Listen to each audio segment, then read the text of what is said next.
है कि वो पृथ्वी के ऊपर एक मन रहे, एक मन एक तन जिंदगी जिए और फले फूले पृथ्वी भर जाए। इस रीति से परमेश्वर ने आशीष दिया। परमेश्वर का प्लान था कि मनुष्य पति पत्नी बनकर एक खुशी का जीवन जिए और खुशी का जीवन जीकर उनकी जो आने वाली जो संतान हो वो इस पृथ्वी के ऊपर भरती जाए। ये परमेश्वर की आशीष थी। फूलो फलो पृथ्वी भर जाओ। स्त्री पुरुष दो एक मन होकर एक जिंदगी जीना, ये परमेश्वर की ओर से वरदान है। शादी परमेश्वर का दिया हुआ गिफ्ट है। शादी परमेश्वर का दिया हुआ आशीष है। इसीलिए परमेश्वर का मत्ती का किताब में कहता, जिसे परमेश्वर जोड़ता है उसे मनुष्य कभी अलग ना करे। क्योंकि परमेश्वर की ही मर्जी थी कि परमेश्वर आदम और हवा दोनों को बनाने के बाद वो एक मन एक तन रहकर जिंदगी जिए। हालेलुया। परमेश्वर ने उसके साथ मेल खाए, ऐसा योग्य स्त्री परमेश्वर ने बनाया। इसीलिए इस पृथ्वी के ऊपर परमेश्वर ने दो ही जाति बनाया, एक पुरुष और दूसरी स्त्री। इसीलिए परमेश्वर की इच्छा के अनुसार परमेश्वर की योजना के अनुसार जो शादी होती है, परमेश्वर की इच्छा परमेश्वर की योजना होती है। शादी हो जाना परमेश्वर की ओर से आशीष है, वरदान है। हालेलुया। आज आपको मैंने पूछा कि आप इस शादी में मर्जी है क्या? बहुत सारे लोगों ने हाथ उठाया, हाँ जी मर्जी है शादी हो जाना। ठीक है, शादी के ऊपर परमेश्वर का अनुग्रह होना बहुत अच्छा है। और दूसरी बातें हैं कि हम इस शादी के अंदर सहयोग है। आज आपने हाथ उठाया, ठीक है, इस शादी के साथ हम हैं। वे आपकी सहायता, आपकी सहयोगता है। काल उठ के ये नहीं होना चाहिए कि लड़की अच्छी नहीं है, लड़का अच्छा नहीं है।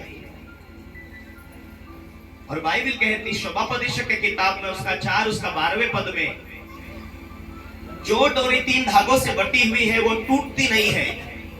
वो डोरी कौन है? इसका मतलब एक डोरी पति, दूसरी डोरी पत्नी और तीसरी डोरी परमेश्वर। इसीलिए जो डोरी 3 धागों से बटी है वो नहीं टूटती। उनके रिश्तों में परमेश्वर का आशीष होना जरूरी है। उनके रिश्तों में परमेश्वर का दिया हुआ प्यार होना बहुत जरूरी है। शादी पैसों के लिए नहीं होती, शादी केवल शारीरिक खुशियों के नहीं होती। शादी इस दुनिया के अंदर ये सोचना चाहे वो स्त्री हो चाहे पुरुष हो, कि हम इस दुनिया के अंदर परमेश्वर की मर्जी के अनुसार आए हैं। ये श्वास उसने दिया, ये धड़कन, ये आत्मा उसने दिया। एक दिन हमारी आत्मा का वो परमेश्वर लेखा लेगा। इसीलिए शादी हो जाना परमेश्वर की आशीष है, लेकिन हम शादी को हल्के में ना ले। ये परमेश्वर का दिया हुआ गिफ्ट है। हमें परमेश्वर के नजर में चौकसी के साथ, ईमानदारी के साथ रहना बहुत जरूरी है। इसीलिए पति पत्नी के बीच में, चाहे सासू ससुर अन्य लोग, उनके शादी के बीच में कभी दखलंदाजी नहीं करना चाहिए कि तेरी पत्नी अच्छी नहीं, तेरा पति अच्छा नहीं, तेरा रिश्ता अच्छा नहीं, तेरा परिवार अच्छा नहीं, तेरा फैमिली अच्छा नहीं। क्योंकि परमेश्वर का वचन कहता, जिसे खुदा ने जोड़ा, जिसे परमेश्वर ने जोड़ा, उसे मनुष्य अलग करने की कोशिश ना करे, वरना एक दिन परमेश्वर लेखा लेगा तो हम उसके हाथ से भाग नहीं पाएंगे। हालेलुया। शादी परमेश्वर की मर्जी है। शादी परमेश्वर की ओर से आशीष है। इसीलिए 3 डोरी का मतलब है, 3 डोरी का मतलब होता है कि पति पत्नी के बीच में परमेश्वर होना बहुत जरूरी है। परमेश्वर ने जगत से प्यार किया, अपने इकलौते पुत्र को दे दिया ताकि वो दुनिया में आए, हम सब मनुष्यों को अपना प्रेम, अपनी भलाई को दिखाए। इन दोनों आज जो दोनों पति पत्नी बनने जा रहे, योगेश और मंदकिनी, दोनों की मर्जी के अनुसार इन्होंने काफी दिन परमेश्वर से प्रार्थना किया होगा कि परमेश्वर तेरे शास्त्र के अनुसार, पास्टरों के आशीष के अनुसार, माता पिता के आशीर्वाद के अनुसार हमारी जो शादी हो जाए, ताकि परमेश्वर, हम 2 डोरी तो बनने जा रहे, पर तीसरी डोरी तू है। तेरी क्या मर्जी है, तेरी योजना अच्छी है हमारे लिए, तो तेरा हाथ हमारे ऊपर रहेगा। हम तेरे शब्द के अनुसार, तेरे लिखित वचनों के अनुसार जिंदगी जिएंगे, ताकि तेरी आशीर्वाद बनी रहेगी। जब तू हमारे साथ है तो हमें परमेश्वर, तू जब हमारे साथ है तो तेरी बरकतें, तेरी आशीर्वाद, तेरी सुरक्षा हमारे साथ बनी रहेगी। ये उन लोगों को मालूम है। इसलिए उन्होंने निर्णय किया कि चलो हम शादी तो करेंगे, लेकिन परमेश्वर तेरी इच्छा के अनुसार उनके ये निर्णय परमेश्वर के सामने हैं। इसलिए आज ये परमेश्वर की महिमा के भवन में आकर इन्होंने निर्णय किया कि परमेश्वर के सामने हमारी सगाई हो, क्योंकि परमेश्वर का हाथ उनके भविष्य में बना रहे। और परमेश्वर का वचन कहता है भजन संहिता 128 में, जो पुरुष यहोवा का भय मानता है, कोई पढ़े, वो ऐसा आशीष पाएगा। सूरज एक बार 128 भजन संहिता। हर एक जो हाँ यहोवा का भय मानता है हाँ और उसके मार्गों पर चलता है, हाँ तू अपने कमाई को निश्चय खाने पाएगा। हाँ तू धन्य होगा, तू धन्य होगा और तेरा भला ही होगा। तेरा भला ही होगा। तेरे घर के भीतर तेरी स्त्री फलवंत दाखलता से होगी। परमेश्वर का भय मानने से आशीष मिलेगी। तेरी इसीलिए परमेश्वर के भय मानने का मतलब है कि एक पवित्रता का जीवन जीना।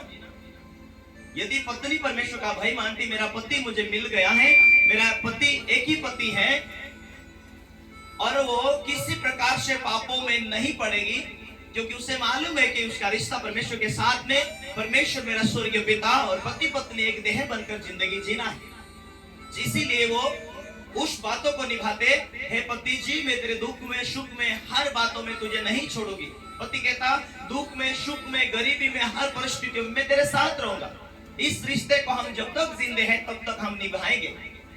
परमेश्वर के सामने लेखा देना पड़ेगा, क्योंकि ये जिंदगी परमेश्वर ने दिया हमें अपनी मर्जी पूरी करने के लिए नहीं, परंतु परमेश्वर की मर्जी के अनुसार जीवन व्यतीत करें, ताकि हम स्वर्ग जाने के लिए विश्वास कर चुके हैं।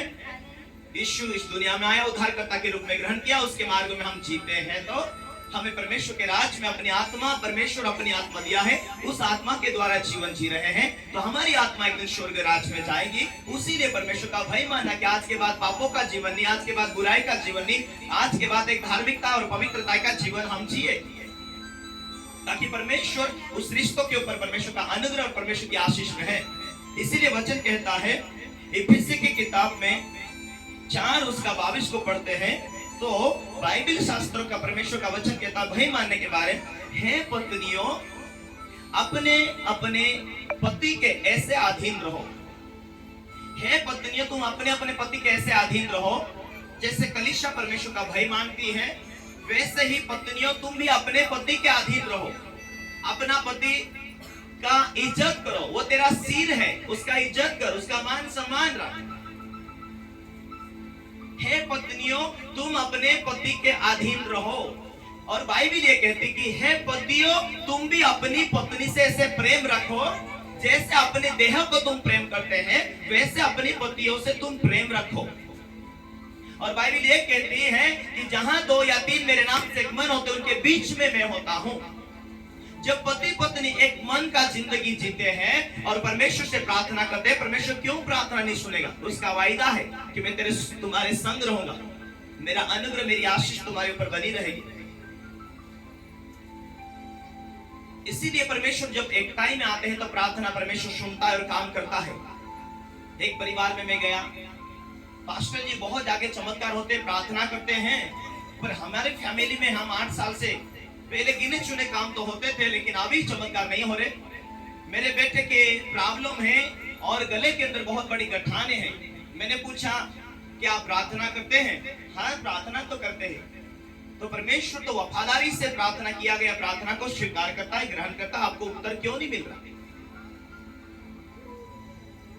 इस कारण उनको मैंने प्रश्न पूछा तो उन्होंने बताया हमारा परिवार में एकता नहीं चलती। हम जब भी एकताई होते हैं तो टेढ़ी वेढ़ी बातें बोलते हैं, अरे ये यहाँ प्रार्थना करते हम बाहर प्रार्थना करते, तो कभी हम एकताई से नहीं रह सकते, एक मन नहीं रह सकते। जब उनके लिए प्रार्थना किया, सिखाया, समझाया, एक दूसरों को माफ करो, क्योंकि हमारी जो देह है वो परमेश्वर का मंदिर है। तुम एक दूसरे को गलतियां नहीं निकालना, एक दूसरे को माफ करना, अधिकार को समझे, और पति अपने पत्नी का अधिकार को समझे। पति अपनी पत्नी से अपने देह के समान रखे और पत्नी अपने पति के अधीन रहे। जब तुम परिवार एक मन होगे, जब उन्होंने एक मन के साथ प्रार्थना किया और कुछ दिन के बाद फोन आता, मास्टर जी जरूर चमत्कार हुआ, प्रार्थना आपने किया, आपने सिखाया, समझाया, हम भी परमेश्वर को पुकारे एक मन होकर और जरूर हमारी प्रार्थना सुना, हमारा बेटा बिल्कुल फ्री हो गया। जब एकताई में आते हैं परमेश्वर उनके बीच काम करता है। पारिवारिक जीवन में जब एकताई होती है वहां परमेश्वर बहुत खुश होता है और आनंद के साथ कार्य करता है। इसीलिए बाइबिल हमें एकताई के बारे में, प्रेम के बारे में दर्शाती है। और जब हम परमेश्वर का भय मानते हुए चलते जाते प्रियो, परमेश्वर का अनुग्रह, परमेश्वर की आशीष बनी रहती है।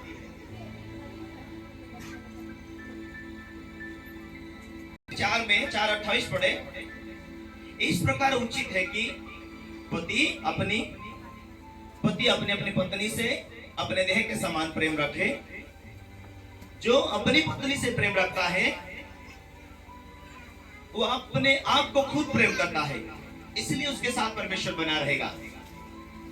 जब पति पत्नी एकताई में आते हैं, परिवार उनसे सीखते हैं, बच्चे उनसे सीखते हैं, फैमिली उससे सीखती है कि मेरे माता पिता किस रीति से जीते हैं, मेरा माता पिता किस रीति से जीते। जब वो खुद परिवार लड़ाई झगड़ा होते हैं और बच्चे भी वैसे सीखते हैं, माता पिता गालियां निकालते, बच्चे भी सेम वैसे ही करते हैं। और जब परिवार में एकताई बिगड़ जाती है, पैसा भी नहीं टिकता, शांति भी नहीं टिकती, खुशियां भी नहीं टिकता। और जब शांति नहीं, एकताई ही नहीं है, फिर हम मोहल्ले में जाकर बताएंगे मेरा पति ऐसा करता, मेरी पत्नी ऐसी करती, मेरे माता पिता ऐसे करते, मेरे बच्चे नहीं मानते। जब हम दूसरों को जाकर अपनी परेशानी बताएंगे, उसका क्या समाधान होगा? जब परमेश्वर का वचन कहता है यदि हम परमेश्वर के कानून को मानते हैं, वो प्रेम करने के बारे में बोलता है, वो माफ करने के बारे में बोलता है। जब हम माफ करने वाले बनेंगे, प्रेम करने वाले बनेंगे, परमेश्वर की आनंद और परमेश्वर की खुशियां बनी रहेंगी, परमेश्वर की हर आशीष फैमिली के अंदर टिकी रहेगी। आमीन। वही है कि परमेश्वर साथ चलना चाहिए, परमेश्वर साथ रहना चाहिए। परमेश्वर जब जब साथ है, हर परिस्थितियों में वो मार्ग खोलेगा। परमेश्वर शांति देने वाला परमेश्वर है। जब परमेश्वर के कानून परिवार में लागू होते, पति पत्नी के बीच में, उनके बच्चों में भी असर होता है। मैं बहुत सारे लोगों को देखा, बहुत सारी फैमिली को देखा, जब जब माता पिता के झगड़े होते हैं और बच्चा उस टाइम में पेट में होता है, मेरे पास ऐसे ऐसे लोग आते हैं, पास्टर जी मेरा बच्चा है ना बहुत क्रोधीला है, बहुत ये गुस्सा वाला है, हमारी सुनता नहीं, बहुत चिड़चिड़ करता, ये बेटी ऐसी है, बेटा वैसा है। मैं एक सवाल पूछता हूँ, क्या ये बेटी या बेटा गर्भ में था उस टाइम में तुम क्रोध करते थे, पति पत्नी के अक्सर झगड़े होते थे? उस कारण, उस प्रभाव पड़ने के कारण जो ये बच्चा पेट में था, उस टाइम में तुम्हारे स्वभाव के अंदर जो क्रोध आता था वो इसके अंदर कन्वर्ट होता गया। जो तुम्हारे शरीर के अंदर जो नसें होती है, उस नसों के द्वारा गर्भ संभलता है, वो उसके अंदर नेचर जाता, उसके अंदर स्वभाव जाता है, नेगेटिव या पॉजिटिव। जो भी तुम्हारे अंदर स्वभाव तैयार होता है, वो स्वभाव बच्चों में तैयार होता जाता है। और आप जिंदगी यहाँ नम्रता के साथ, पवित्रता के साथ नहीं है, तो आने वाले बच्चे भी तुम्हारे ऐसा ही होंगे, ज्यादा बोलने वाले, गालियां के साथ, निंदाओं के साथ, झूठ के साथ, धोखाधड़ी के साथ। तो हमें जब जब हमारे स्वभाव के ऊपर नियंत्रण लेंगे, आने वाली पीढ़ी में, भविष्य में बच्चे जो होंगे वो खुशियों के साथ, आनंद के साथ, जब फैमिली एक मन होकर बैठती है, बातों में, खाना खाने में, व्यवसाय में एक मन होकर चलते हैं, परमेश्वर भी वहां होता है उनके बीच में, और उनका काम सक्सेस होते हैं। उनकी एकताई के कारण, उनके प्रेम के कारण फैमिली आनंदित होती है। जो फैमिली आनंदित होती है, उनके हर व्यवसाय, काम सफल और सक्सेस होते हैं। इसीलिए प्रेमता को लागू करना, नम्रता को लागू करना, परमेश्वर का भय का लागू करना, तो परमेश्वर उनके बीच में रहेंगे और परमेश्वर हर रोगों से बचाकर उन्हें सुरक्षा देगा, उन्हें ब्लेस करेगा, उन्हें हर परिस्थिति में उनके साथ चलकर ये निशानी दिखाएगा, उनकी प्रार्थना को सुनकर उन्हें उत्तर देगा। इसीलिए शादी परमेश्वर का दिया हुआ वरदान है, और बाइबल ये कहती है कि जिससे परमेश्वर ने जोड़ा उसे मनुष्य अलग ना करे। शादी पैसों के लिए नहीं होती, शादी केवल शारीरिक इच्छाओं के लिए नहीं होती, शादी परमेश्वर की ओर से गिफ्ट है। बहुत सारे दुनिया के अंदर लोग नहीं जानते, दहेज के लिए लड़ाई करते हैं कि वहां एक दूसरे के ऊपर अटैक करते हैं, मार देते हैं, ऐसी ऐसी घटना दुनिया में मिलती है।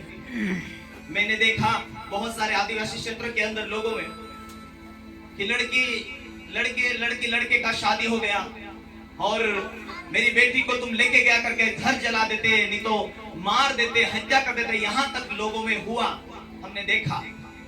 लेकिन जहां हो सके वहां तक लोगों के बीच प्रेमता गई, एकता गई। उन सारे बातों को उनके अंदर चेंजिंग हुए, बदलाहट हुए। उनके जीवन में जो बातें नफरत और कड़वाहट भरी थी, सीखे और सुधारक लागू किया। कारण ये है कि परमेश्वर को नहीं पहचानने के कारण, प्रेम को नहीं जानने के कारण इस दुनिया में मनुष्य 20 साल तो जिंदगी में, 20-25 साल तो जवानी में बीत जाता है, बुढ़ापे में 20-25 साल यही बीत जाता है, रहते हैं कुछ साल, 35-40 साल जिंदगी को हैंडल करने में। लेकिन परिवार के अंदर एकता ही नहीं और शांति नहीं, तो परिवार के अंदर पैसा भी नहीं आता है, और शांति नहीं है तो हम एक मन होकर परिवार जिंदगी को गुजार नहीं सकते प्रियो। इसीलिए परमेश्वर का अनुग्रह होना जरूरी है, परमेश्वर की आशीष होना जरूरी है, और परमेश्वर का भय मानना बहुत जरूरी है। पत्नी चाहे कितनी भी पढ़ी लिखी हो, लेकिन बाइबल ये कहती है कि अपने पति को सिर थे समझे, अपने पति के अधीन रहे, अपने पति को प्रेम करे। पति कितना भी पैसे धनवान रहे, लेकिन पत्नी को, पति कितना भी धनवान, पैसेवान, बुद्धिमान रहे, लेकिन पत्नी को अपना शरीर के रूप में, मेरा ये देह है, मेरा देह का अंग है, उसके समान प्रेम करे। जब पति पत्नी एकता, एक मन, एक जिंदगी होकर जिएंगे, परमेश्वर उनके साथ रहेगा। उनके व्यवसाय, काम, जॉब, हर के ऊपर परमेश्वर का अनुग्रह और आशीष रहेगी, और उनके भविष्य में, उनके बेटा बेटी के भविष्य में भी परमेश्वर का अनुग्रह और परमेश्वर का हाथ रहेगा। वो सक्सेस होते जाएंगे, और उनके बोलने से भी मालूम पड़ेगा, अरे यार ये परिवार कितना अच्छा है, ये भाई कितना अच्छा है, ये बहन कितने अच्छे हैं। पैसे है पर घमंड नहीं, शिक्षा है पर घमंड नहीं, ये गरीबों को भी लेकर चलते, ये हर लोगों के साथ रिश्ता कितना अच्छा है, कितनी अच्छी फैमिली है। वो परिवार ऐसा परिवार होगा जो बहुत लोगों के लिए आसरा बन जाते, बहुत लोगों के लिए सहारा बन जाते, क्योंकि वो अच्छी सलाह देंगे। और जो ऐसे लोग होंगे, उनके साथ परमेश्वर का हाथ बना रहेगा, और परमेश्वर उनकी जिंदगी में बहुत ऐसे रास्ते खोलकर आशीष देता जाएगा। तारीफ करें परमेश्वर को। हालेलुया।